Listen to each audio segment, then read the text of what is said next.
Cheesy and creamy seafood ba kamo? Sagot na namin yan mga kapuso. Taas kamay sa mga seafood lovers dyan. Siyempre kasama na ako dyan. Paano kung sasabihin ko sa inyo na sa isang kainan sa Parañaque, naku, yung kanilang lobster at scallops, ni-level up pa talaga. Cheesy lobster and cheesy scallops? Ano kaya ang sikreto?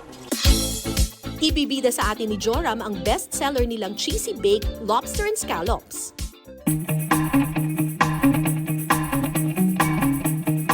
Uunahin natin magluto ng scallops at lobster. Lalagyan natin siya ng salt and pepper para may pampalasa. I-steam natin yung scallops for 10 to 15 minutes.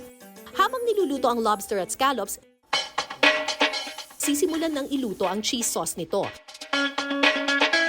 Igigisa muna ang sibuyas at bawang sa butter.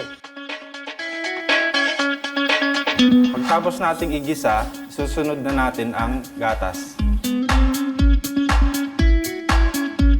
Kapag kumulo na ang sauce, ihalo na ang keso.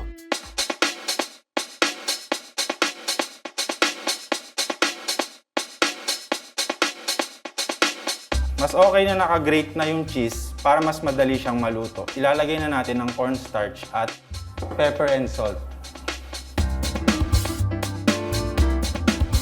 Hahaluin lang ito hanggang sa maging malapot. Samantala, luto na rin ang scallops at lobster. Hihiwain natin yung lobster para malagyan ng cheese.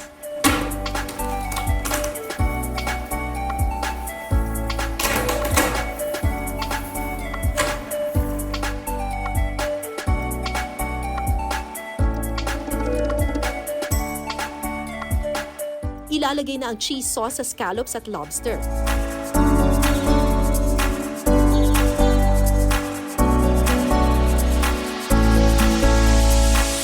Pagkatapos, i-bake ito sa oven sa loob ng 10 minuto.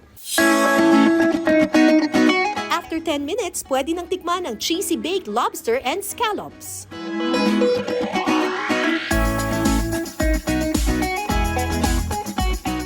Lasang-lasa yung cheese, at the same time, andun pa rin yung taste ng scallops. So parang nagbe-blend yung sweetness ng cheese, at the same time yung scallops andun pa rin. Lasang-lasa yung lobster, cheesy and creamy siya. Nagpadagdag siya ng lalo ng lasa. Yung cheese mismo yung nagbigay lalo ng sarap dun sa lobster.